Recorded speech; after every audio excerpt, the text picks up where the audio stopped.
Um milionário desce apressado a uma estação de metrô lotada, quando, entre o barulho dos trens e o frio do concreto, seus olhos se deparam com uma cena que congela seu mundo. Sua ex-esposa, visivelmente grávida, de cabeça baixa, contando moedas na palma da mão, lutando para reunir o valor de um simples bilhete. O impacto da cena é imediato, e o que acontece depois vai te deixar em choque. Olá, espectador. Obrigado por estar aqui. Deixe um like e nos conte nos comentários o que achou da história e de qual cidade está nos assistindo agora. Vamos continuar com a história. A manhã de outubro em São Paulo pintava os céus de um cinza chumbo que parecia se estender sobre toda a cidade como um manto de melancolia. As folhas douradas dos ipês que ladeavam as ruas estalavam sob os pés dos transeuntes, enquanto o vento frio do outono trazia consigo o aroma de pipoca e o eco distante do trânsito matutino. Heitor Alencar se encontrava à beira de uma decisão que, sem saber, mudaria o curso de sua vida. Das janelas de seu escritório, no distrito financeiro de Itaim Bibi, contemplava a cidade que havia conquistado com determinação férrea e uma visão empresarial que havia transformado sua pequena empresa de software em um império tecnológico. No entanto, naquela manhã, algo havia mudado em sua rotina perfeitamente orquestrada.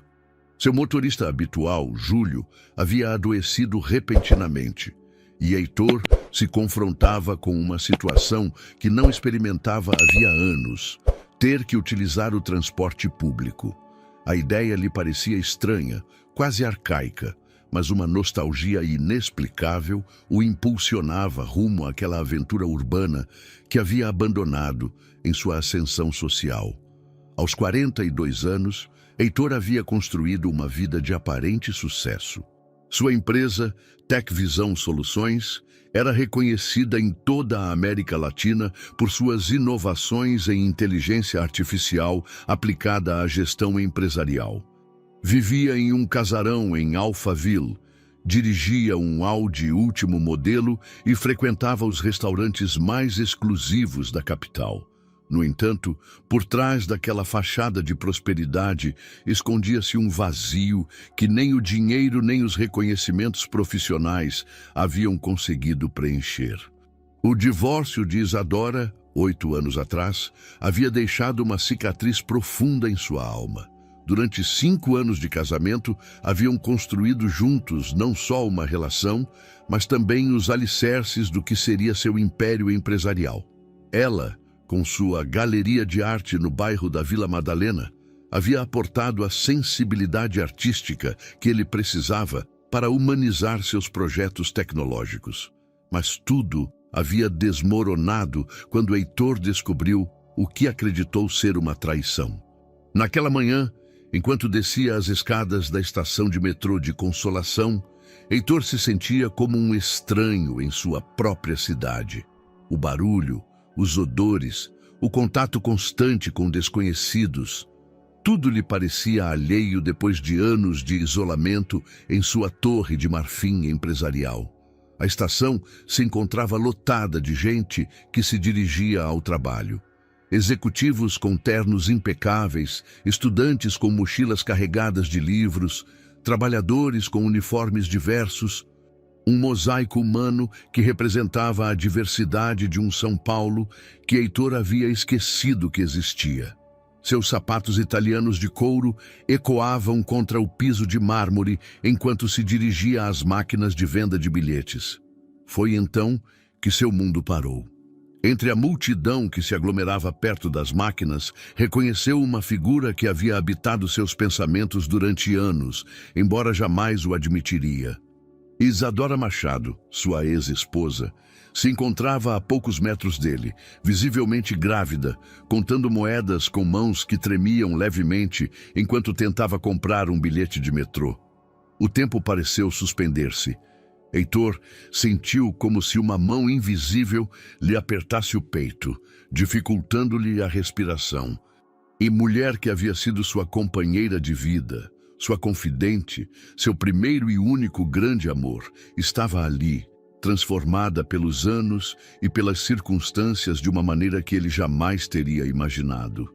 Isadora parecia diferente, seus cabelos castanhos, antes sempre perfeitamente arrumados, agora caíam sobre seus ombros de maneira natural, sem o cuidado profissional a que estava acostumada.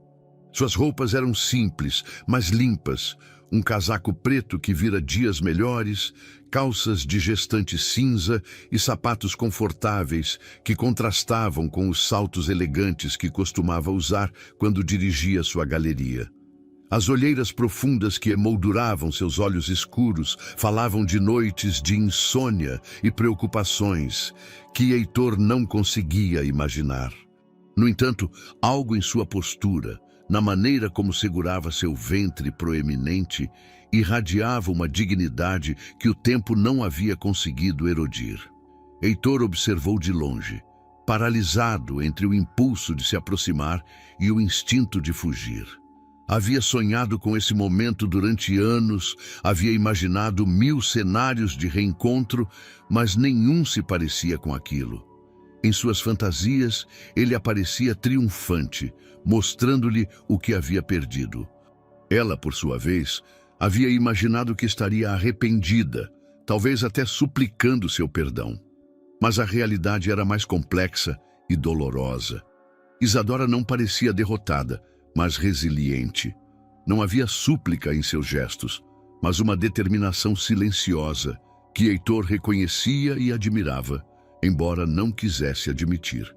A máquina de venda de bilhetes rejeitou suas moedas pela 3ª vez. Heitor viu Isadora suspirar profundamente, recontar as moedas e tentar novamente. Foi esse gesto, tão simples e tão carregado de frustração contida, o que finalmente o impulsionou a agir. Sem pensar muito, sem analisar as consequências, Heitor se aproximou com passos decididos. Seu coração batia com uma força que não sentia havia anos, e suas palmas suavam, apesar do frio matutino. "Precisa de ajuda?" perguntou com uma voz que tentava soar casual, mas que traía a tensão emocional do momento. Isadora se virou lentamente, como se tivesse reconhecido sua voz antes de vê-lo. Quando seus olhos se encontraram, Heitor viu um brilho de emoções que se sucediam rapidamente. Surpresa, vergonha, algo que poderia ser alegria e, finalmente, uma guarda que se erguia como um muro invisível entre eles. "Heitor", murmurou, e seu nome nos lábios dela soou como uma melodia esquecida que despertava lembranças que ela havia tentado enterrar. O encontro casual que nenhum dos dois havia planejado se transformava no primeiro acorde de uma sinfonia que os levaria a redescobrir não só o amor que haviam perdido, mas também as verdades que haviam permanecido ocultas durante anos. O silêncio entre Heitor e Isadora se estendia como uma corda tensa, carregada de anos de rancor, mal-entendidos e amor não resolvido. Ao redor deles, a vida da estação seguia seu curso frenético. Anúncios de trens que chegavam e partiam, o eco de passos apressados ressoando contra as paredes de azulejo, e o murmúrio constante de conversas que se perdiam no barulho matutino. "Não esperava", começou Isadora, mas sua voz se quebrou levemente. Levou uma mão ao ventre em um gesto protetor que Heitor notou imediatamente. "Eu também não", respondeu ele, mantendo uma distância prudencial, mas sem desviar o olhar dela. Seus olhos percorreram discretamente sua figura, registrando cada mudança, cada sinal do tempo transcorrido. A gravidez lhe caía bem, pensou, dotando-a de uma luminosidade que contrastava com o cansaço evidente em seu rosto. A máquina de venda de bilhetes emitiu um som de rejeição mais uma vez, devolvendo as moedas com um tilintar metálico que pareceu romper o encanto do momento. Isadora suspirou com frustração, e Heitor notou como seus ombros se enrijeciam sob o casaco. "Deixa que eu pago", disse ele, aproximando-se com cuidado, como se aproximasse de um animal ferido. Tirou sua carteira e inseriu um cartão de crédito na ranhura correspondente. "Não, Heitor, não precisa", protestou Isadora, mas sua voz carecia da firmeza que teria mostrado anos atrás. A fadiga e as circunstâncias haviam erodido seu orgulho, embora não sua dignidade. É só um bilhete de metrô, murmurou ele, pressionando os botões com movimentos mecânicos, enquanto sua mente processava a surrealidade da situação. 8 anos sem se verem, e se encontravam discutindo sobre o preço de uma viagem em transporte público. Quando os bilhetes saíram da máquina, Heitor os entregou sem olhar diretamente em seus olhos. Seus dedos se roçaram brevemente durante a troca, e ambos sentiram uma descarga elétrica que os transportou imediatamente para o passado, para quando aquele simples contato era suficiente para acender uma chama que havia ardido durante anos. Obrigada, murmurou Isadora, guardando os bilhetes em uma bolsa que vira dias melhores. Como você tem estado? Perguntou Heitor, uma pergunta absurda, considerando as circunstâncias óbvias, mas necessária para preencher o vazio que se abria entre eles. Isadora esboçou um sorriso amargo que não chegou a seus olhos. Sobrevivendo, respondeu com uma honestidade que o desarmou completamente. Não havia autopiedade em sua voz, apenas a declaração simples de alguém que havia aprendido a adaptar suas expectativas à realidade. E o bebê? Atreveu-se a perguntar, apontando discretamente para seu ventre. Está bem, respondeu ela, e pela primeira vez, desde o encontro, sua voz se suavizou com uma ternura genuína. É uma menina, nascerá em janeiro. Heitor assentiu, processando a informação. Uma parte dele queria perguntar sobre o pai, mas se conteve. Não tinha direito a essa informação, não depois de como as coisas haviam terminado. Tenho que ir, disse Isadora depois de um momento, dirigindo-se aos torniquetes de acesso. Estou atrasada para o trabalho. Onde você trabalha agora? Perguntou Heitor, seguindo-a com passos incertos. Dou aulas de arte em um colégio em Osasco. Respondeu sem se virar, validando seu bilhete e atravessando a catraca. Heitor ficou paralisado. A mulher que havia dirigido uma das galerias mais respeitadas de São Paulo, que havia se relacionado com artistas internacionais e colecionadores prestigiosos, agora ensinava arte em um colégio público. A magnitude de sua queda o atingiu como um soco no estômago. Isadora, espera, a chamou, mas ela já se dirigia para a plataforma com passos decididos. Heitor passou seu bilhete apressadamente e a seguiu, abrindo caminho entre a multidão. Quando chegou à plataforma, a encontrou esperando o trem, com o olhar perdido nos trilhos. Podemos conversar? Perguntou, posicionando-se ao lado dela. Quero dizer, realmente conversar. Isadora o olhou de lado, avaliando sua petição. O trem se aproximava, com um rugido metálico que enchia o túnel. Não acho que seja uma boa ideia, Heitor, respondeu finalmente. Construímos vidas diferentes. Melhor deixarmos as coisas como estão. Mas mesmo enquanto pronunciava essas palavras, algo em sua expressão sugeria que não estava completamente convencida de sua própria decisão. O trem parou diante deles, e as portas se abriram com um assobio pneumático. Heitor a observou subir ao vagão, encontrar um assento e se acomodar com cuidado. Justo antes de as portas se fecharem, seus olhares se encontraram uma última vez através do vidro. Naquele instante, Heitor tomou a decisão que mudaria o curso de ambas as vidas. Subiu no trem. O vagão do metrô balançava suavemente enquanto atravessava as entranhas de São Paulo, levando consigo 2 pessoas que haviam compartilhado uma vida e agora se encontravam como estranhos em um território emocional desconhecido. Heitor havia conseguido encontrar um assento perto de Isadora, suficientemente perto para conversar em voz baixa, mas mantendo a distância que as circunstâncias exigiam. Você vai para Osasco? Perguntou Heitor, quebrando o silêncio que se instalara entre eles desde que subiram no trem. Para o Colégio Estadual, professor Armando de Oliveira, respondeu Isadora, ajustando seu casaco sobre o ventre. Tenho aulas de primeira hora. Heitor assentiu, lembrando vagamente o nome da instituição de ensino.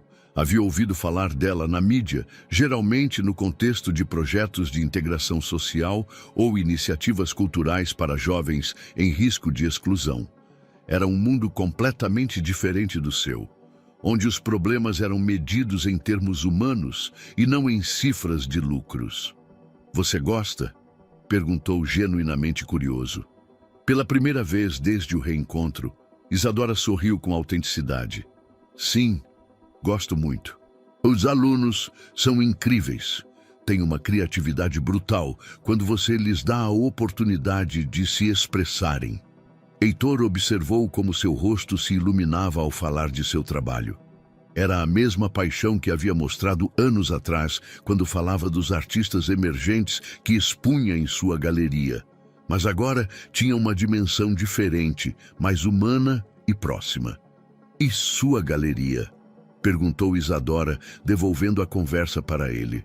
"Ouvi dizer que está indo muito bem." Sim, bem", respondeu Heitor com uma modéstia que o surpreendeu a si mesmo. "Mas ultimamente me pergunto se realmente me faz feliz." "O sucesso não te faz feliz?" perguntou Isadora com um sorriso irônico. "Isso é algo que jamais pensei que te ouviria dizer." "Muitas coisas mudaram", murmurou Heitor, mexendo em seu café. "Principalmente depois do nosso término."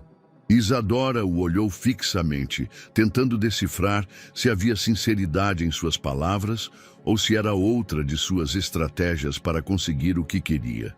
"Heitor, o que você quer realmente?" perguntou diretamente. "Por que essa conversa? Por que agora?" Ele respirou fundo antes de responder.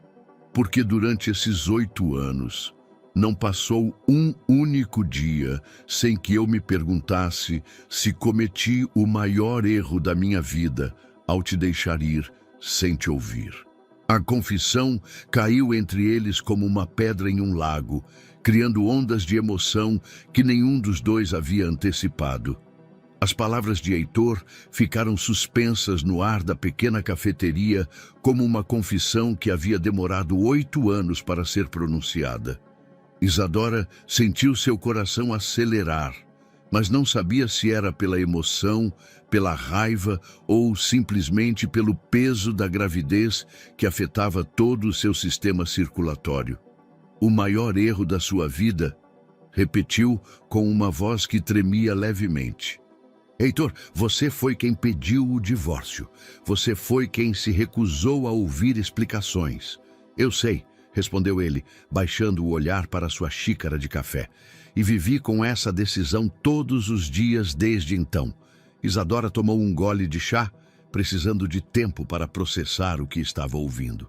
Durante anos, ela havia fantasiado sobre esse momento. Havia imaginado que ele retornaria arrependido, que reconheceria seu erro. Mas agora que estava acontecendo, sentia-se abarrotada por uma mistura de emoções contraditórias. "Você sabe o que foi para mim?" perguntou com uma intensidade que fez Heitor levantar o olhar. "Não perdi apenas meu marido. Perdi meu melhor amigo, meu sócio, meu confidente. Perdi a vida que tínhamos construído juntos." Isadora... "Não, deixa eu falar", a interrompeu com uma firmeza que não havia mostrado no metrô. "Quando você encontrou aqueles e-mails com Álvaro, assumiu o pior. Não parou para pensar que poderia haver uma explicação. Você me julgou e me condenou sem julgamento." Heitor sentiu o peso de cada palavra como uma bofetada. Álvaro Pereira havia sido seu sócio nos primeiros anos da empresa, antes de Heitor comprar sua parte e seguir sozinho. Encontrar correspondência íntima entre ele e Isadora havia sido como descobrir que seu mundo inteiro era uma mentira. "Aqueles e-mails eram muito explícitos", murmurou Heitor, defendendo-se fracamente. "E não lhe ocorreu perguntar por que eu teria te mostrado-os voluntariamente se realmente houvesse algo a esconder?" perguntou Isadora, com um sorriso amargo. "Fui eu quem te mostrou o notebook, Heitor. Eu quem te pediu que revisasse as contas da galeria." Heitor franziu a testa lembrando. Era verdade. Isadora havia pedido ajuda com a contabilidade da galeria, deixara seu computador aberto em seu escritório. Se ela tivesse tido um caso, nunca teria sido tão descuidada. Então, o que aqueles e-mails significavam? Perguntou, embora uma parte dele já estivesse começando a suspeitar da resposta. Isadora suspirou profundamente, como se estivesse cansada de carregar um segredo durante tantos anos. Álvaro estava desviando dinheiro da Tecvisão. Eu descobri por acaso quando revisava alguns documentos para uma colaboração entre a galeria e a sua empresa. Mas eu não tinha provas. O quê? Heitor se endireitou em sua cadeira surpreso. Decidi armar uma armadilha. Escrevi aqueles e-mails me passando por uma mulher interessada nele, sugerindo encontros românticos em lugares específicos. Queria que ele baixasse a guarda, que confiasse em mim, para poder acessar seus arquivos privados. Heitor sentiu que o mundo se desequilibrava à sua volta. Por que você não me disse? Eu tentei, exclamou Isadora, elevando a voz pela primeira vez.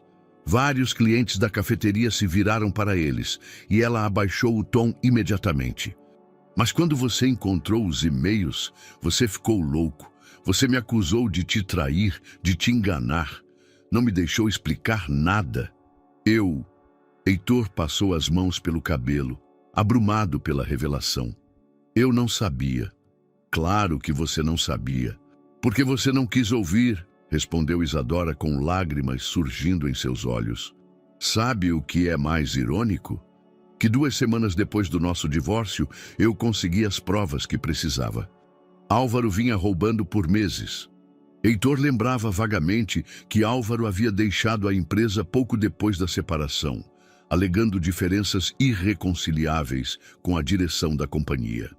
Nunca se havia questionado as razões reais de sua partida. O que você fez com as provas? Perguntou, temendo a resposta. Mandei para o seu advogado, respondeu Isadora, enxugando discretamente uma lágrima. Achei que você tinha o direito de saber, apesar de tudo. Heitor sentiu um vazio no estômago. Lembrava-se de ter recebido um envelope de Isadora através de seu advogado, mas em sua dor e seu orgulho ferido, havia ordenado que o devolvessem sem abrir. Nunca abri aquele envelope, confessou com a voz quase inaudível. Isadora o olhou com uma expressão que misturava incredulidade e uma tristeza profunda. Claro que não, murmurou. Você era orgulhoso demais para admitir que poderia ter errado. O silêncio que se seguiu foi denso e carregado de anos de mal-entendidos. Heitor percebeu que havia destruído seu casamento baseando-se em uma suposição errônea, em sua incapacidade de confiar na mulher que amava. Isadora, eu não sei o que dizer, murmurou finalmente. Ela olhou para o relógio e se levantou lentamente. Você não precisa dizer nada, Heitor. Já é tarde demais para desculpas. Não, não é tarde demais, protestou ele, levantando-se também. Podemos o quê? O interrompeu Isadora, com um sorriso triste. Voltar atrás. Fingir que os últimos 8 anos não aconteceram? Tenho uma nova vida, Heitor. Estou esperando um filho. Não posso me dar ao luxo de reviver o passado. Saiu da cafeteria sem olhar para trás, deixando Heitor sozinho com o peso avassalador de uma verdade que havia chegado 8 anos tarde demais. Heitor permaneceu sentado na cafeteria por vários minutos depois que Isadora se foi, com o olhar perdido na xícara de café que esfriava entre suas mãos. Ao seu redor, a vida continuava seu curso normal. Garçons limpando mesas, clientes entrando e saindo, o murmúrio constante de conversas matutinas. Mas para ele, o mundo havia mudado completamente no espaço de meia hora. A revelação de Isadora havia aberto uma ferida que ele acreditava cicatrizada, mostrando-lhe que durante 8 anos ele havia vivido com uma versão falsa da realidade. Seu orgulho, sua incapacidade de confiar, sua recusa em ouvir explicações haviam destruído o amor mais importante de sua vida, baseando-se em uma mentira que ele mesmo havia construído. Pagou a conta com movimentos mecânicos e saiu para a rua. O ar fresco de outubro lhe bateu no rosto, mas não conseguiu dissipar a névoa de confusão e arrependimento que nublava sua mente. Da calçada, podia ver o colégio onde Isadora trabalhava. Um edifício de tijolos vermelhos com janelas grandes que deixavam entrever salas cheias de atividade. Sem pensar muito, dirigiu-se para lá. Não tinha um plano, não sabia o que ia dizer, mas sentia uma urgência desesperada para não deixar as coisas terminarem assim. Havia esperado 8 anos para conhecer a verdade. Não podia permitir que ela escapasse de novo. O segurança do colégio o olhou com desconfiança quando se aproximou da entrada principal. "Em que posso ajudar?" perguntou com o tom profissional, mas cauteloso de alguém acostumado a lidar com situações imprevistas. "Preciso falar com Isadora Machado", disse Heitor. "Ela é professora de arte." "É parente?" perguntou o segurança, consultando uma lista em sua mesa. Heitor hesitou um momento. "Sou um velho amigo. É importante." O segurança o estudou por alguns segundos antes de levantar o telefone. Após uma breve conversa, desligou e negou com a cabeça. "A senhora Machado diz que não pode recebê-lo. Tem aulas até as 2. Heitor assentiu, compreendendo que Isadora não queria vê-lo. Não podia culpá-la, mas também não podia simplesmente ir embora e voltar para sua vida como se nada tivesse acontecido. "Posso esperá-la?" perguntou. "O colégio tem normas", respondeu o segurança. "Você não pode permanecer nas instalações se não tiver agendado uma visita." Fernando Olívia olhou em volta, procurando um lugar de onde pudesse ver a saída do colégio. Do outro lado da rua, havia uma pequena praça com bancos sob as árvores. "Obrigado", murmurou dirigindo-se para lá. Sentou-se num banco de onde tinha uma vista clara da entrada do Instituto Santa Maria e tirou seu celular. Tinha várias chamadas perdidas de seu escritório, mensagens de sua assistente, Patrícia, lembrando-o de reuniões importantes, e-mails urgentes que requeriam sua atenção. Sua empresa, o império que ele havia construído após o divórcio, o chamava. Mas pela primeira vez em anos, nada daquilo parecia importante. Ligou para sua assistente. "Cancela todas as minhas reuniões de hoje", disse sem rodeios. "Todas?" perguntou Patrícia surpresa. "Senhor Olívia, você tem a apresentação do projeto Amazônia às 11 e o comitê de investidores às... "Todas, Patrícia", repetiu Fernando com firmeza. "Diga que surgiu uma emergência pessoal." "Está tudo bem?" perguntou sua assistente preocupada. Em 5 anos trabalhando para ele, nunca o tinha visto cancelar reuniões importantes sem uma razão de peso. "Não sei", respondeu Fernando honestamente, "mas preciso estar aqui." Desligou o telefone e se recostou no banco, observando as janelas do colégio. Em uma delas, no 2º andar, pôde ver movimento. Alunos se espreitando, gestos animados, a silhueta de uma mulher que reconheceu como Mariana se movendo entre as carteiras. As horas passaram lentamente. Fernando viu pais chegarem para buscar crianças que haviam esquecido o material escolar, fornecedores fazendo entregas, professores saindo durante os intervalos para fumar ou simplesmente para tomar um ar fresco. A vida do colégio se desenvolvia diante dele como um ecossistema complexo do qual nunca havia feito parte. Por volta do meio-dia, começou a chover. Uma garoa fina e persistente que molhava até os ossos. Fernando se refugiou sob uma árvore, mas não se moveu da praça. Ele havia tomado uma decisão. Esperaria o tempo necessário. Mariana poderia se recusar a falar com ele agora, mas teria que sair do colégio em algum momento. Às 2 em ponto, a porta principal se abriu e professores e pessoal administrativo começaram a sair. Fernando se endireitou, esquadrinhando cada figura que emergia do prédio. Quando finalmente viu Mariana, Com seu casaco preto e andando com o cuidado próprio de uma mulher grávida, sentiu o coração acelerar. Ela o viu imediatamente. Era impossível não fazê-lo. Ele tinha sido o único homem que havia permanecido naquela praça durante horas sob a chuva. Seus olhares se cruzaram através da rua e Fernando viu em seus olhos uma mistura de exasperação, descrença e algo que poderia ter sido preocupação. Mariana se aproximou lentamente, parando na beira da calçada.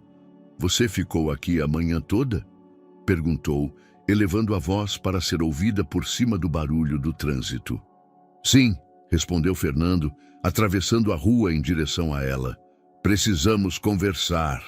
Mariana observou Fernando se aproximar sob a chuva, com o cabelo molhado grudado na testa e o terno caro arruinado pelas horas de espera. Havia algo quase patético na imagem do poderoso empresário, esperando como um colegial apaixonado, mas também algo profundamente comovente que remexeu emoções que ela havia tentado enterrar. "Você está encharcado", disse apontando o óbvio enquanto ele parava diante dela. "Não importa", respondeu Fernando com os olhos brilhando de determinação. "Mariana, por favor, preciso que você me escute." Ela suspirou, olhando para o céu cinzento que prometia mais chuva. "Tem uma cafeteria perto daqui com lareira. Você pode se secar um pouco." Não era um convite, mas sim uma concessão prática, mas Fernando a aceitou agradecido. Caminharam em silêncio por várias quadras, com Mariana se protegendo sob um guarda-chuva pequeno que mal a cobria, enquanto Fernando caminhava ao seu lado, completamente exposto aos elementos. A cafeteria Brasas do Ibirapuera era um local aconchegante decorado com madeiras escuras e fotografias em preto e branco de São Paulo antiga. O fogo da lareira crepitava alegremente, criando um ambiente cálido que contrastava com a tarde chuvosa. Sentaram-se numa mesa perto do fogo e Mariana pediu uma infusão de gengibre, enquanto Fernando optou por um café forte. "Fala", disse Mariana sem rodeios, ajustando o suéter sobre a barriga. "Mas seja rápido. Tenho que preparar aulas para amanhã." Fernando passou as mãos pelo cabelo molhado, tentando organizar seus pensamentos. "Eu estava pensando no que você me disse esta manhã. Sobre Álvaro, sobre os e-mails, sobre tudo." "E?", perguntou Mariana, mexendo sua infusão com movimentos mecânicos. "Sabe qual foi meu maior castigo durante esses 8 anos?" perguntou Fernando, olhando diretamente em seus olhos. "Não foi a solidão, nem o vazio emocional. Foi o sucesso." Mariana franziu a testa confusa. "Não estou entendendo." "Cada conquista profissional, cada reconhecimento, cada milhão que eu ganhava, tudo me lembrava que eu havia conseguido sozinho, que eu havia perdido a única pessoa que realmente importava", explicou Fernando com uma voz carregada de pesar. "Minha empresa cresceu exponencialmente depois do divórcio, porque era a única coisa que me restava. Eu trabalhava 16 horas por dia para não pensar em você." Mariana o ouviu em silêncio, processando suas palavras. Ela havia imaginado que Fernando havia seguido em frente facilmente, que havia encontrado o sucesso e a felicidade sem ela. Nunca havia se perguntado se sua ausência poderia ter sido um motor de dor disfarçado de ambição. "Isso não muda o que aconteceu", murmurou finalmente. "Eu sei", admitiu Fernando, "mas quero que você saiba que não passou um único dia sem que eu me arrependesse. Quando eu te vi esta manhã no metrô, grávida, lutando para comprar uma passagem, eu percebi que tinha sido o maior idiota do mundo." "Fernando", começou Mariana, mas ele a interrompeu. "Deixa eu terminar, por favor", pediu. "Sei que não tenho direito de te pedir nada depois do que eu fiz. Sei que você tem uma nova vida, que está esperando um filho, que você aprendeu a ser feliz sem mim. Mas preciso que você saiba que se eu pudesse voltar atrás, se eu pudesse mudar tudo, mas você não pode", a interrompeu Mariana, com uma firmeza que não sentia completamente. "O tempo não pode ser retrocedido, Fernando. As feridas cicatrizam, mas as cicatrizes permanecem. Fernando assentiu, abaixando o olhar para suas mãos. Existe alguma possibilidade de que possamos ser, pelo menos amigos? Não te peço que me perdoe imediatamente, nem que esqueça o que aconteceu. Só que poderia me permitir fazer parte da sua vida de alguma maneira. Mariana sentiu uma pressão no peito. Durante anos, ela havia sonhado com esse momento, com ele voltando arrependido, reconhecendo seu erro. Mas agora que estava acontecendo, ela se sentia abrumada pela complexidade da situação. Por quê? Perguntou. Por que você quer estar na minha vida? É culpa, nostalgia, ou simplesmente você não suporta não ter o que um dia foi seu? A pergunta atingiu Fernando como uma bofetada. Era direta, desconfortável, e tocava verdades que ele mesmo não havia examinado completamente. No começo eu pensei que era culpa, admitiu lentamente. Mas te ver esta manhã, te ouvir falar de seus alunos, ver a força com que você reconstruiu sua vida, eu percebi algo. O quê? Perguntou Mariana, apesar de si mesma. Que eu nunca deixei de te amar, confessou Fernando, com uma vulnerabilidade que o surpreendeu a ele mesmo. E que a mulher de quem eu me apaixonei há 12 anos ainda está aí, só que agora é mais forte, mais sábia, mais incrível do que era então. Mariana sentiu que as lágrimas ameaçavam brotar. Eram as palavras que ela havia precisado ouvir durante anos, mas que chegavam no momento mais complicado de sua vida. É muito tarde, Fernando, sussurrou com a voz quebrada. Eu sou outra pessoa. Vou ser mãe. Não posso me permitir ser vulnerável com você de novo. Fernando estendeu a mão sobre a mesa, parando justo antes de tocar a dela. Não te peço que seja vulnerável. Te peço uma oportunidade de te mostrar que eu também mudei. Os dias seguintes ao reencontro na cafeteria transcorreram para Mariana numa estranha mistura de normalidade e agitação emocional. Suas aulas no colégio continuaram com o ritmo habitual, adolescentes barulhentos descobrindo sua criatividade, projetos de arte que enchiam as paredes de cor e a satisfação diária de ver como seus alunos encontravam formas de expressar o que as palavras não conseguiam dizer. Mas à noite, quando ela se encontrava sozinha em seu pequeno apartamento em Ipanema, os pensamentos sobre Fernando invadiam sua mente como ondas persistentes. As confissões que ela havia ouvido, a vulnerabilidade que ela havia visto em seus olhos, a possibilidade assustadora e tentadora de que ele realmente tivesse mudado. Na sexta-feira daquela semana, enquanto corrigia provas de seus alunos do segundo ano do ensino médio, recebeu uma ligação que a surpreendeu. Era a diretora do colégio, Carmen Lemos, pedindo que ela passasse em seu escritório antes de ir embora. Senta, Mariana, disse Carmen, uma mulher de 50 anos com um sorriso caloroso que havia dirigido o colégio por mais de uma década. Tenho uma notícia interessante para te dar. Mariana se acomodou na cadeira em frente à escrivaninha, intrigada. Aconteceu alguma coisa. Recebemos uma proposta muito generosa, explicou Carmen, com os olhos brilhando de emoção. Uma empresa de tecnologia quer financiar um programa piloto de arte digital para estudantes em risco de exclusão social. Equipamentos novos, software profissional, formação para professores, tudo completamente gratuito. Isso parece incrível, respondeu Mariana genuinamente entusiasmada. Que empresa é? TechVision Soluções, respondeu Carmen, e Mariana sentiu que o mundo parava ao seu redor. Você já ouviu falar deles? São uma das empresas de inteligência artificial mais inovadoras do Brasil. Mariana engoliu em seco, tentando manter a compostura.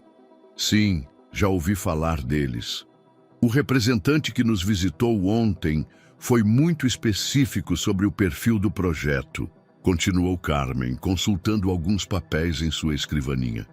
Eles querem que seja um programa centrado em dar oportunidades a estudantes de famílias com dificuldades econômicas, especialmente aqueles que demonstram talento artístico, mas não têm acesso à tecnologia moderna. E por que exatamente nosso colégio? Perguntou Mariana, embora suspeitasse da resposta. Aparentemente, alguém recomendou nosso colégio como um exemplo de como a arte pode transformar vidas, respondeu Carmen com orgulho. Mencionaram especificamente o trabalho excepcional do nosso departamento de arte. Mariana sentiu uma mistura de gratidão e frustração. Fernando havia encontrado uma maneira de ajudar sem que parecesse ajuda direta a ela, mas o gesto era transparente em suas intenções. Quando começaria o programa? Perguntou, tentando soar profissional. Depois das férias de Natal, se aceitarmos, o que você acha? Como coordenadora do departamento de arte, sua decisão será fundamental. Mariana ficou em silêncio por alguns momentos, pensando em seus alunos. Alunos como Miguel, que desenhava incríveis quadrinhos nas margens de seus cadernos, mas cuja família não podia se dar ao luxo de ter nenhum computador básico. Ou como Aisha, cujas fotografias com o celular mostravam um olho artístico natural que merecia ferramentas profissionais para se desenvolver. É uma oportunidade extraordinária para nossos alunos, disse finalmente. Mas eu gostaria de conhecer mais detalhes sobre as condições do programa. Claro, assentiu Carmen. Temos uma reunião marcada para a próxima terça-feira com a equipe da Tech Vision. Você poderia me acompanhar? Mariana assentiu, embora soubesse que aquela reunião seria muito mais complexa do que Carmen imaginava. Naquela tarde, enquanto caminhava para a estação de metrô, seu celular vibrou com uma mensagem de um número que ela não tinha salvo, mas que reconheceu imediatamente. Sei que você provavelmente está furiosa comigo pela história do programa do colégio. Não era minha intenção te pressionar, só queria que seus alunos tivessem as oportunidades que merecem. Se você quiser que retiremos a proposta, eu retiro. Mariana parou no meio da rua, lendo a mensagem várias vezes. Durante anos, ela conheceu Fernando como alguém que nunca se desculpava por suas decisões empresariais, que via cada movimento como estratégico e necessário. Essa mensagem mostrava uma consideração que ela não se lembrava nele. Ela escreveu e apagou várias respostas antes de se decidir por "precisamos conversar". A resposta chegou quase imediatamente. Quando e onde? Mariana olhou em volta, vendo o fluxo de gente saindo do trabalho, as luzes das lojas começando a acender no entardecer, a vida normal de uma cidade que seguia girando enquanto seu mundo pessoal se complicava cada vez mais. Amanhã, Praça do Carmo, 17h. Café Concerto. Estarei lá. Naquela noite, Mariana se viu acordada até altas horas, com as mãos sobre a barriga, sentindo as pequenas pontadas de sua filha como lembretes constantes de que qualquer decisão que ela tomasse não apenas a afetaria a ela. Fernando havia reaparecido em sua vida como um furacão emocional, remexendo sentimentos que ela havia conseguido acalmar, levantando possibilidades que ela havia dado como perdidas. Mas também havia reaparecido, oferecendo oportunidades reais para seus alunos, mostrando uma generosidade e uma compreensão de seus valores que a surpreendiam. Era como se ele tivesse estado observando-a, aprendendo quem ela era agora, o que realmente importava para ela.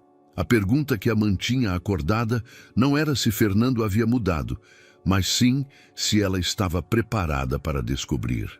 O Café Concerto na Praça do Carmo fervilhava com a atividade típica de um sábado à tarde. Turistas e paulistanos se misturavam entre as mesas do histórico estabelecimento, enquanto o aroma a café torrado e o murmúrio de conversas em vários idiomas criavam uma atmosfera cosmopolita que havia caracterizado o local por mais de um século. Mariana chegou pontualmente, como sempre, e encontrou Fernando já esperando numa mesa no fundo, perto de um dos grandes espelhos que decoravam as paredes. Ele estava vestido de forma mais casual do que em seus encontros anteriores. Calças jeans, um suéter de lã azul marinho e uma jaqueta esportiva. Ele parecia mais relaxado, mais acessível, como se tivesse deixado conscientemente a armadura empresarial em casa. Obrigado por vir, disse Fernando, levantando-se para cumprimentá-la. Por um momento ele pareceu duvidar se lhe daria 2 beijos ou simplesmente apertaria sua mão, optando finalmente por um sorriso e um gesto para a cadeira. Vamos falar claro desde o início, disse Mariana sem rodeios, uma vez sentada. O programa do colégio é uma forma de me manipular para me dar uma chance? Fernando a olhou diretamente nos olhos. Sim e não, respondeu com uma honestidade que a surpreendeu. Sim, é uma forma de mostrar que eu entendo o que importa para você agora. Mas não é manipulação. Mesmo que você me dissesse que não quer me ver de novo, o programa seguiria em frente. Por quê? Perguntou Mariana, desconcertada por sua resposta direta. Porque depois de te ver no metrô, depois de te ouvir falar de seus alunos, eu percebi algo, explicou Fernando brincando com a xícara de café. Durante anos, eu ganhei dinheiro criando tecnologia para empresas que já têm recursos, mas eu nunca tinha pensado em usar essa tecnologia para mudar vidas reais. Mariana o estudou, procurando sinais da manipulação sutil que ela havia aprendido a reconhecer nele durante seu casamento. Mas havia algo diferente em sua maneira de falar, uma autenticidade que ela não se lembrava. Tem mais, continuou Fernando. Eu estava pesquisando sobre programas de arte em colégios públicos. Você sabe quantos colégios como o seu poderiam se beneficiar desse tipo de iniciativa? Muitos, respondeu Mariana automaticamente. Exato, estou pensando em criar uma fundação. Algo permanente, não apenas uma ação pontual, disse Fernando, e Mariana notou uma paixão em sua voz que ela não havia escutado desde os primeiros dias de sua empresa. Uma organização que use a tecnologia para democratizar o acesso à arte e à criatividade. Isso parece ambicioso, murmurou Mariana, genuinamente impressionada, mas cautelosa. E eu não consigo fazer sozinho. Eu precisaria de alguém que entenda realmente o mundo da arte, que saiba identificar talento, que conheça as necessidades reais dos alunos, explicou Fernando, olhando-a significativamente. Mariana sentiu um aperto no estômago. Fernando, se você está me oferecendo emprego... Não estou te oferecendo emprego, a interrompeu ele. Estou te oferecendo a oportunidade de desenhar algo do zero, de criar o tipo de programa que você sempre sonhou quando dirigia sua galeria. A conversa foi interrompida quando o celular de Fernando vibrou insistentemente. Ele olhou para a tela e franziu a testa. É meu advogado, murmurou, se desculpando antes de atender. Mariana não pôde deixar de ouvir fragmentos da conversa. O que você quer dizer com investigação fiscal? Desde quando? Não, eu não sabia de nada disso. Quando Fernando desligou, seu rosto havia ficado bastante pálido. Está tudo bem? Perguntou Mariana, preocupada apesar de si mesma. Não sei, respondeu Fernando passando as mãos pelo cabelo. Aparentemente, a Receita Federal está investigando minha empresa por irregularidades fiscais dos últimos 5 anos. Que tipo de irregularidades? Perguntou Mariana, embora uma parte dela já suspeitasse da resposta. Parece que alguém tem desviado fundos, criando notas fiscais falsas, ocultando rendimentos, explicou Fernando com a voz tensa. Meu advogado diz que as provas apontam para uma operação muito sofisticada, que teria exigido acesso a sistemas internos de alto nível. Mariana sentiu um déjà-vu inquietante. Seu contador-chefe ainda é o mesmo que você tinha quando estávamos casados? Sim, Eduardo Santos. Por quê? Perguntou Fernando, mas algo em sua expressão sugeria que ele já estava conectando os pontos. Porque 8 anos atrás, eu descobri que Álvaro estava desviando fundos e agora você descobre que alguém mais está fazendo a mesma coisa, disse Mariana lentamente. Não te parece uma coincidência muito grande? Fernando a olhou fixamente, processando o que ela estava sugerindo. Você acha que Eduardo poderia estar envolvido? Acho que você deveria rever muito cuidadosamente quem tinha acesso à informação que Álvaro estava usando, respondeu Mariana. E quem teve acesso contínuo aos seus sistemas financeiros durante todos esses anos. A ironia da situação não escapou a nenhum dos dois. 8 anos depois que a investigação de Mariana sobre fraude financeira havia destruído seu casamento, ela estava outra vez o ajudando a desvendar uma possível conspiração em sua empresa. Você me ajudaria? Perguntou Fernando, com uma vulnerabilidade que raramente mostrava. Sei que você não tem nenhuma razão para fazer isso, mas você sempre foi melhor do que eu para detectar inconsistências nos números. Mariana o olhou por um longo momento, ponderando as implicações de se envolver mais uma vez nos problemas empresariais de Fernando. Mas havia algo na situação que despertava seu instinto investigador, a mesma curiosidade que a havia levado a descobrir a fraude de Álvaro anos atrás. Eu vou te ajudar, disse finalmente. Mas não por você, pela justiça. Se alguém está roubando, tem que pagar as consequências. Fernando assentiu, agradecendo-lhe com um sorriso que misturava alívio e admiração. Não era a reconciliação romântica que ele secretamente esperava, mas era um passo em direção à reconstrução da confiança que eles haviam perdido. 3 dias depois de seu encontro no café-concerto, Mariana se encontrava no elegante escritório de Fernando, no Distrito Financeiro de São Paulo, cercada de telas, documentos e a atmosfera de urgência que caracterizava uma empresa em crise. Era a primeira vez que ela pisava naquele lugar desde seu divórcio, e cada detalhe lhe trazia lembranças de uma época em que ela havia sido sua confidente e conselheira informal. Estes são os relatórios dos últimos 5 anos, disse Fernando, apontando para várias caixas de arquivos dispostas sobre a mesa de reuniões. Patrícia imprimiu tudo o que achamos que poderia ser relevante.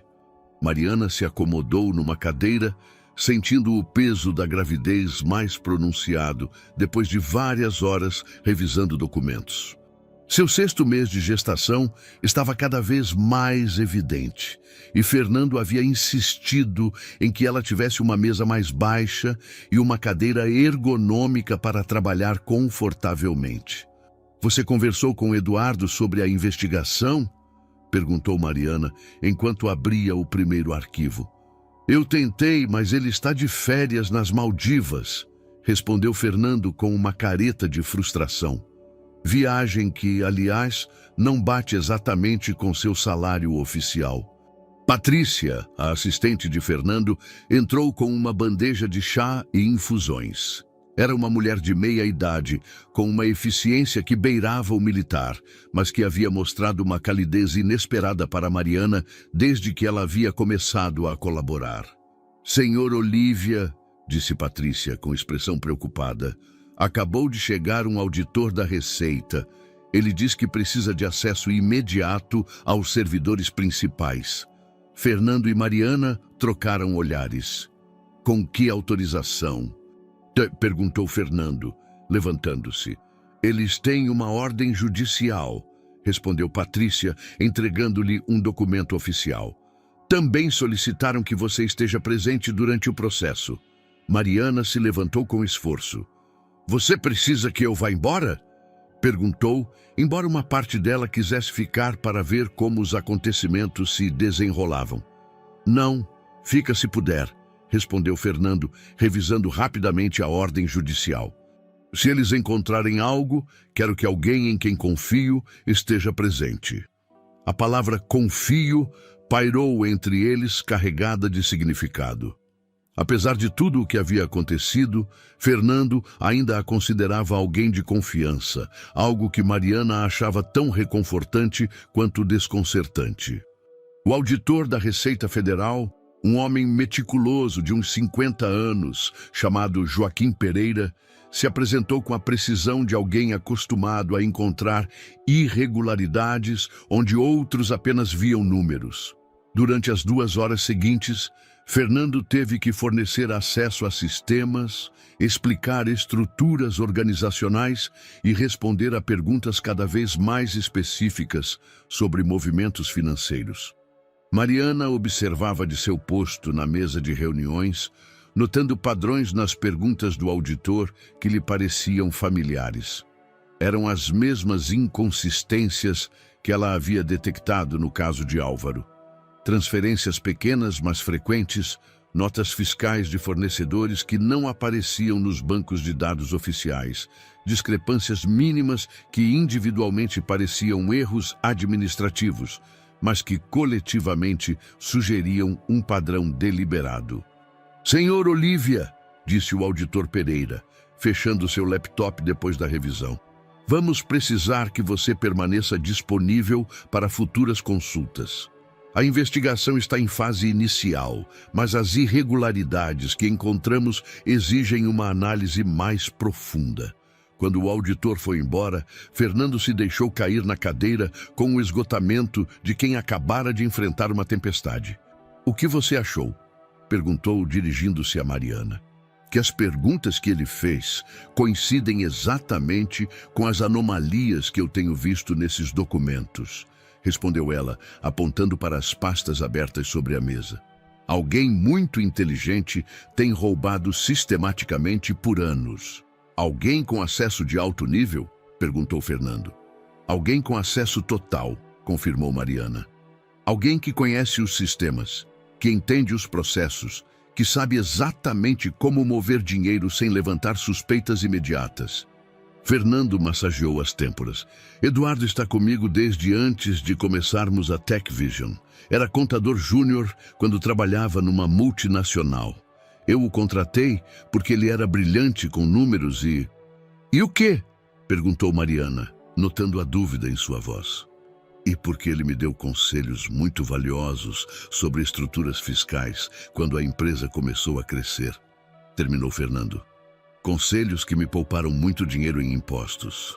Ou conselhos que permitiram que ele criasse as estruturas perfeitas para desviar fundos sem que ninguém percebesse", sugeriu Mariana. A conversa foi interrompida pelo toque do celular de Mariana. Era um número desconhecido, mas ela decidiu atender. "Mariana Fuentes?", perguntou uma voz masculina, com sotaque britânico. "Sim, quem fala?", respondeu Mariana, sentindo uma estranha premonição. "Sou David Miller. Acho que precisamos conversar." Mariana sentiu o sangue gelar em suas veias. David, o pai de seu bebê, o fotógrafo que havia desaparecido quando ela contou sobre a gravidez, havia decidido reaparecer no momento mais complicado possível. "David", murmurou. E Fernando imediatamente levantou o olhar, notando a mudança em sua expressão. "Estou em São Paulo", continuou David. "Estive pensando muito sobre nós, sobre o bebê. Acho que cometi um erro ao ir embora. Podemos nos encontrar?" Mariana olhou para Fernando, que a observava com uma mistura de curiosidade e algo que poderia ser ciúmes.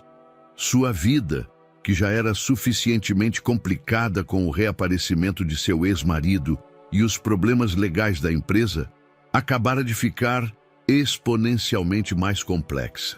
O restaurante Fasano, no centro histórico de São Paulo, criava um ambiente íntimo com seus tetos altos e suas paredes decoradas com obras de arte. Mariana havia escolhido aquele lugar para se encontrar com David porque precisava da formalidade de um espaço público para uma conversa que ela sabia que seria complicada. David Miller chegou pontualmente, exatamente como ela se lembrava. Alto, magro, com o cabelo loiro levemente despenteado e aquele sorriso encantador que havia conquistado seu coração meses atrás. Ele usava uma jaqueta de couro gasta e carregava uma câmera fotográfica pendurada no pescoço, como sempre. "Mariana", disse ele, aproximando-se com aquela naturalidade dele. Seu olhar se dirigiu imediatamente para sua barriga proeminente. "Você está radiante." "Estou grávida de 6 meses, David", respondeu ela secamente, mantendo-se sentada. "Não é radiante, é biologia", Ele se sentou em frente a ela, com uma expressão que misturava nervosismo e determinação. Sei que você tem todo o direito de estar furiosa comigo. Furiosa? Mariana riu amargamente. Não estou furiosa, David. A fúria exige surpresa, e seu desaparecimento foi completamente previsível. Foi covardia, admitiu ele, abaixando o olhar. Quando você me contou sobre a gravidez, eu me assustei. Eu não estava preparado para ser pai. E agora sim? Perguntou Mariana, mexendo distraidamente seu chá. O que mudou nestes meses? Davi se inclinou para a frente, com os olhos brilhando com uma intensidade que Mariana se lembrava de seus melhores momentos juntos. Estive viajando, trabalhando num projeto documental sobre paternidade em diferentes culturas, e percebi algo. Fugir não muda o fato de que eu vou ser pai. Você vai ser doador de esperma, corrigiu Mariana friamente. A paternidade se constrói dia a dia, com presença, com responsabilidade, com amor constante. Eu quero tentar, insistiu David. Quero estar presente, quero conhecer minha filha, quero que sejamos uma família. Mariana sentiu uma pressão familiar no peito. Durante os primeiros meses da gravidez, ela havia sonhado com esse momento. Havia fantasiado com David, voltando arrependido, disposto a assumir suas responsabilidades. Mas agora, com tudo o que havia acontecido com Fernando, com a estabilidade emocional que ela havia conseguido construir, a proposta de David lhe parecia mais uma complicação do que uma solução. David, onde você esteve nestes meses? Perguntou. Que tipo de trabalho você estava fazendo? Principalmente em Londres, alguns projetos em Paris, respondeu ele, tirando seu celular para mostrar-lhe fotos. Olha, este é o documentário do qual eu estava falando. Isadora observou as imagens na tela. Pais de diferentes países com seus filhos, momentos íntimos capturados com a sensibilidade artística que lembrava de Caio. Eram fotografias lindas, mas também lhe lembraram algo importante. Caio sempre tinha sido melhor documentando a vida dos outros do que vivendo a sua própria. São preciosas, admitiu Isadora. Mas onde eu encaixo em tudo isso? Onde encaixa nossa filha? A gente poderia se mudar para Londres, sugeriu Caio com entusiasmo. Tenho contatos lá, oportunidades de trabalho. Você poderia reabrir sua galeria, mas num mercado internacional. E meus alunos, meu trabalho no colégio? Perguntou Isadora, sentindo a conversa se distanciar da realidade de sua vida atual. Isadora, dar aula num colégio público é... Caio parou, percebendo que estava prestes a dizer algo ofensivo. É o que, Caio?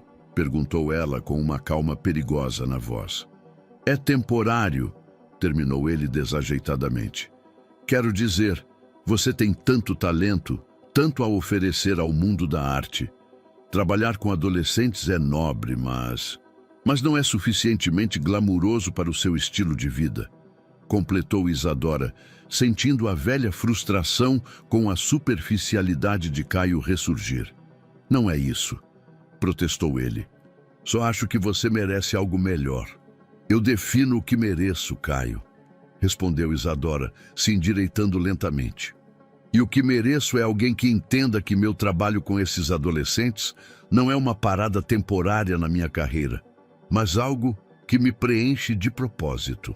Caio a olhou com confusão, como se estivesse falando com uma versão de Isadora que não reconhecia. Quando você ficou tão... defensiva? Quando aprendi a me defender sozinha, respondeu ela, deixando dinheiro suficiente na mesa para cobrir o consumo. Caio, agradeço que você tenha voltado e acho importante que você conheça sua filha quando ela nascer. Mas a fantasia da família perfeita que você construiu na sua cabeça não tem nada a ver com a realidade da minha vida. Ela se dirigiu para a saída, mas Caio a alcançou na rua. Isadora, por favor, me dê uma chance. Eu posso mudar. Ela se virou para ele com uma expressão que misturava tristeza e determinação. Todo mundo pode mudar, Caio. A questão é se você realmente quer fazer isso, ou se simplesmente quer que eu me encaixe na versão idealizada de paternidade que você desenvolveu durante o seu projeto documental. Uma tempestade de outono castigava São Paulo naquela noite de novembro, quando Isadora recebeu a ligação urgente de Bento. A voz dele soava tensa, quase desesperada, através do telefone. Isadora, preciso que você venha para o escritório. A gente encontrou algo importante sobre Eduardo. Bento, são 10 da noite e está chovendo horrores, protestou ela, olhando pela janela do seu apartamento para as ruas encharcadas. Por favor. Patrícia encontrou alguns arquivos ocultos no servidor. Acho que temos as provas que precisávamos, mas preciso que alguém mais veja antes de chamar meu advogado. Algo no tom dele a convenceu. 20 minutos depois, Isadora chegava ao prédio da Tecvisão, completamente encharcada apesar do guarda-chuva. Bento a esperava no saguão, com a aparência de quem não dormia há dias. Valeu por vir, disse ele, ajudando-a a tirar o casaco molhado. Sei que é tarde, mas isso não podia esperar. No escritório, Patrícia tinha disposto vários notebooks sobre a mesa, mostrando documentos e planilhas que revelavam uma rede complexa de transações fraudulentas. Olha isso, disse Bento apontando para uma das telas. Eduardo criou uma empresa fantasma há 3 anos. Consultores administrativos mediterrâneos. Oficialmente a gente pagava eles por serviços de consultoria fiscal. Mas, na verdade, a empresa é dele, completou Isadora, estudando os documentos. Quanto dinheiro ele desviou? Mais de 2 milhões de reais nos últimos 3 anos, respondeu Patrícia com expressão sombria. E isso é só o que a gente encontrou até agora. Isadora se sentou pesadamente, sentindo o cansaço do dia e o peso da gravidez. É muito mais sofisticado do que o Álvaro fazia. Eduardo teve anos para aperfeiçoar o sistema. Como eu não percebi? Murmurou Bento, passando as mãos pelos cabelos. Eu confiava nele completamente, porque é o que faz um bom estelionatário, respondeu Isadora. Ele constrói confiança durante anos antes de começar a roubar. Eduardo sabia que enquanto você tivesse lucro e a empresa crescesse, você não questionaria os detalhes técnicos. Um trovão ressoou pelo prédio, seguido por um corte de luz que os mergulhou momentaneamente na escuridão. Os geradores de emergência se ativaram rapidamente, mas a luz fraca criava uma atmosfera íntima e vulnerável. Isadora, disse Bento em voz baixa, tem mais uma coisa que preciso te dizer. Ela o olhou, notando algo diferente na expressão dele. O que foi?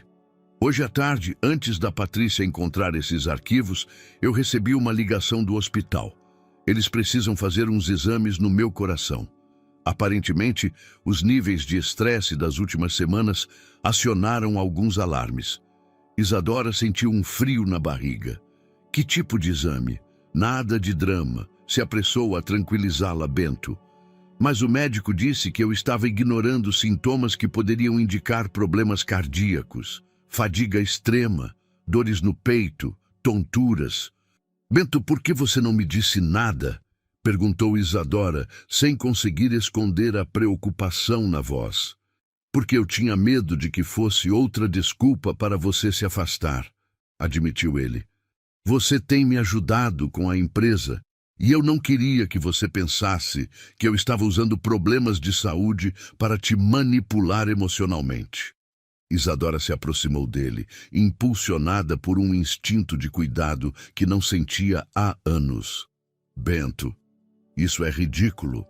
Se você tem problemas de saúde, precisa se cuidar. Você se importaria de me acompanhar nos exames amanhã? Perguntou ele com uma vulnerabilidade que a desarmou completamente. Sei que não tenho o direito de te pedir, mas... Claro que eu te acompanho, respondeu Isadora sem hesitar. Que horas? Às 9 da manhã, no Hospital Albert Einstein. Outro raio iluminou as janelas do escritório, seguido imediatamente por um trovão que fez tremer os vidros.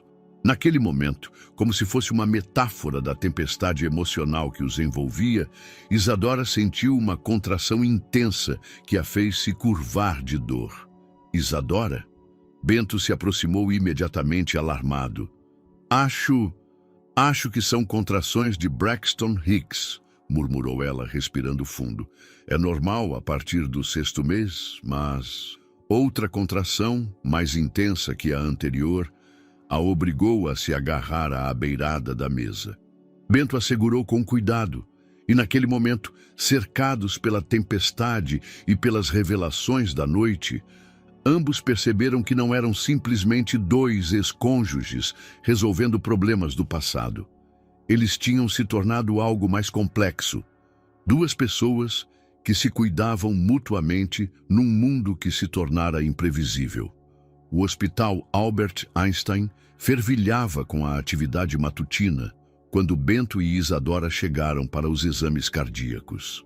Eles tinham passado a noite em claro depois das contrações de Isadora, que finalmente tinham cessado, mas que tinham servido como um lembrete inquietante de quão frágil a vida podia ser. Senhor Bento, chamou uma enfermeira da cardiologia. Isadora se levantou automaticamente para acompanhá-lo, mas parou ao perceber o mal-entendido. Eu não sou... Tudo bem, murmurou Bento, tomando-a suavemente pelo braço. Por favor, venha comigo.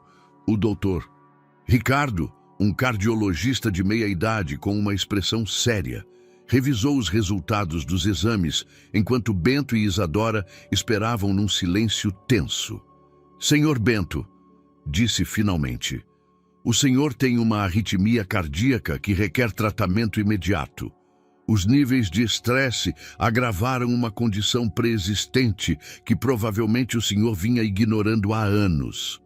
O que isso significa exatamente? Perguntou Isadora, tomando a iniciativa quando viu que Bento tinha ficado sem palavras.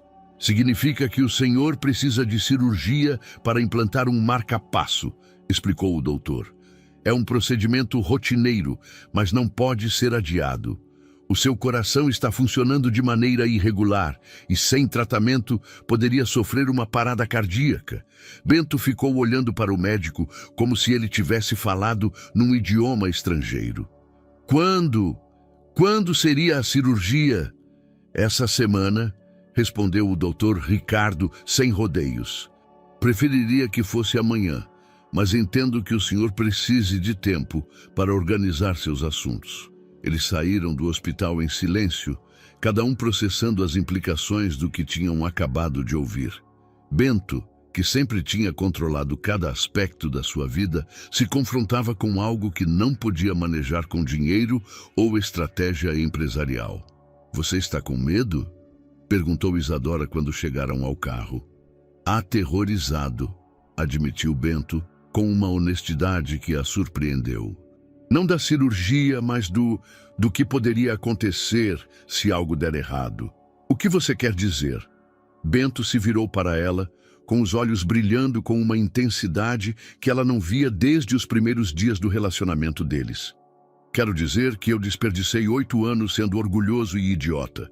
E agora que eu te recuperei, mesmo que seja como amiga, a ideia de te perder de novo me aterroriza mais do que qualquer operação.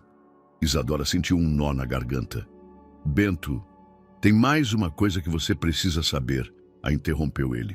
Ontem à noite, depois que você foi embora, eu atualizei meu testamento.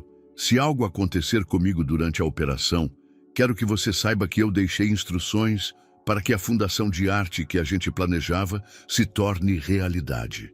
Com você como diretora, se você aceitar. Não fale assim, protestou Isadora com lágrimas nos olhos. Vai dar tudo certo. Também deixei um fundo para sua filha, continuou Bento, ignorando seus protestos. Não como uma imposição, mas como uma maneira de me assegurar de que ela tenha as oportunidades que merece. Isadora ficou sem palavras. A generosidade do gesto, a maneira como Bento tinha pensado no futuro dela e da filha, a abismava. Por quê? Conseguiu perguntar finalmente. Porque nesses últimos dias eu lembrei porque eu me apaixonei por você, respondeu Bento, tomando suavemente sua mão. Sua paixão por ajudar os outros, sua força, sua capacidade de ver o melhor nas pessoas mesmo quando elas te machucaram. Você é a mulher mais extraordinária que eu conheci e eu fui um idiota por te deixar ir. Isadora sentiu que seu mundo se desestabilizava. Durante semanas, ela tinha mantido suas defesas emocionais altas, se protegendo da possibilidade de ser machucada de novo. Mas confrontada com a vulnerabilidade total de Bento, com a possibilidade real de perdê-lo, ela percebeu que seus próprios sentimentos tinham estado evoluindo sem que ela percebesse. Bento, começou, mas o celular dela começou a tocar. Era Caio. Pela terceira vez naquela semana. Você vai atender? Perguntou Bento, notando a hesitação dela. Isadora olhou para a tela do celular, depois para Bento, e tomou uma decisão que mudaria o curso de tudo o que viria depois. Ela rejeitou a chamada. Neste momento, só tem uma pessoa que importa, disse ela, apertando a mão de Bento. E essa pessoa vai fazer uma cirurgia e vai sair perfeitamente bem, porque a gente tem muitas coisas pendentes para resolver. Pela primeira vez em dias, Bento sorriu genuinamente. Era um sorriso que continha esperança, medo, amor e a promessa de um futuro que nenhum dos dois havia acreditado possível apenas um mês atrás. Um ano depois. A estação de metrô de República tinha exatamente a mesma aparência daquela manhã de outubro que tinha mudado suas vidas para sempre. O mesmo burburinho de gente indo para o trabalho, o mesmo eco de passos apressados, os mesmos anúncios de trens chegando e partindo. Mas para Bento e Isadora, tudo tinha mudado. Bento carregava nos braços a pequena Alice, filha de Isadora, uma menina de 3 meses, com olhos escuros enormes, que observava o mundo com a curiosidade inata de quem está descobrindo a vida. O marca-passo funcionava perfeitamente, e os médicos tinham declarado que sua recuperação tinha sido exemplar. Você lembra desse lugar? Sussurrou Bento para a bebê, que respondeu com um sorriso desdentado que derretia seu coração. Isadora se aproximou, com 3 bilhetes de metrô na mão. Nossa primeira excursão familiar oficial, disse ela, com um sorriso que irradiava uma felicidade que tinha levado anos para recuperar. Você tem certeza de que quer fazer isso? Perguntou Bento. A gente poderia pegar um táxi para o evento. Nem pensar, respondeu Isadora com determinação. A Fundação Arte e Futuro tem que inaugurar seu primeiro centro comunitário chegando de metrô. É simbólico. A fundação que eles tinham criado juntos tinha superado todas as expectativas. Em apenas 10 meses, eles tinham estabelecido programas de arte digital em 12 colégios públicos de São Paulo, Rio de Janeiro e Belo Horizonte.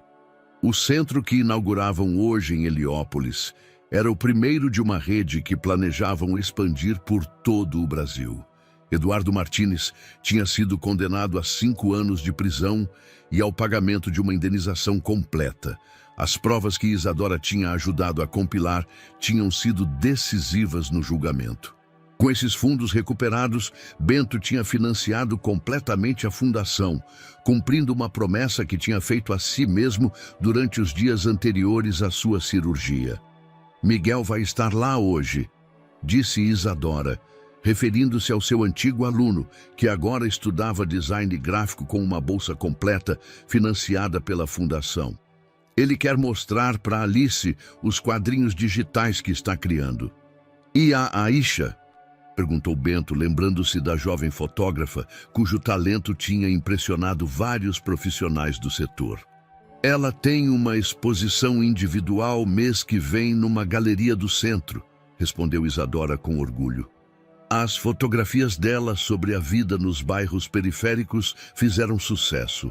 Eles subiram no trem que os levaria para Heliópolis, para o mesmo colégio onde tudo tinha começado a se reconstruir. Alice dormia placidamente nos braços de Bento, alheia ao significado da viagem que estavam fazendo. "Você soube alguma coisa do Caio?" perguntou Bento, com a confiança de quem já não teme a resposta. "Ele me escreveu na semana passada", respondeu Isadora. "Ele está na Tailândia, trabalhando num outro documentário. Ele me mandou dinheiro para a Alice e uma carta pedindo desculpas por não estar preparado para ser pai." "E o que você respondeu?" "Que eu entendia e que quando ele estivesse pronto para conhecer a filha, ele seria bem-vindo", disse Isadora, "mas que a Alice já tinha uma família que a ama." Bento sentiu uma calidez no peito que não tinha nada a ver com seu coração reparado. Durante meses ele tinha temido que Caio voltasse para reclamar um lugar na vida de Isadora. Mas ela tinha escolhido, dia após dia, construir algo novo com ele. "Sabe qual é a ironia de tudo isso?" perguntou Isadora, apoiando a cabeça no ombro de Bento enquanto o trem balançava suavemente. "Qual?" "A gente precisou perder tudo para encontrar o que realmente importava", respondeu ela. "Sua empresa quase quebrou. Eu perdi minha galeria. Os dois perdemos anos juntos. Mas no final, a gente construiu algo melhor."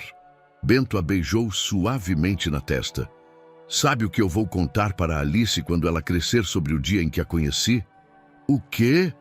"Que foi o dia em que eu entendi que o amor não é só encontrar a pessoa certa, mas escolher ser a pessoa certa para alguém", disse Bento, olhando para a menina que dormia em seus braços como se fosse sua própria filha. O trem parou na estação de Heliópolis, a mesma onde Isadora descia todos os dias, quando Bento a seguiu pela primeira vez. Mas agora eles desciam juntos, como uma família, se dirigindo para um futuro que eles tinham construído com paciência, perdão e a compreensão de que as segundas chances, quando aproveitadas corretamente, podem ser ainda mais bonitas que as primeiras. Enquanto caminhavam para a saída, Alice abriu os olhos e os olhou para ambos, como se entendesse que aquele era o lugar onde seus pais tinham aprendido a se amar de novo. Espero que você tenha gostado da história de hoje. Inscreva-se no canal para não perder mais histórias como esta. Dê um like e comente abaixo o que você achou da história. Nos vemos no próximo vídeo.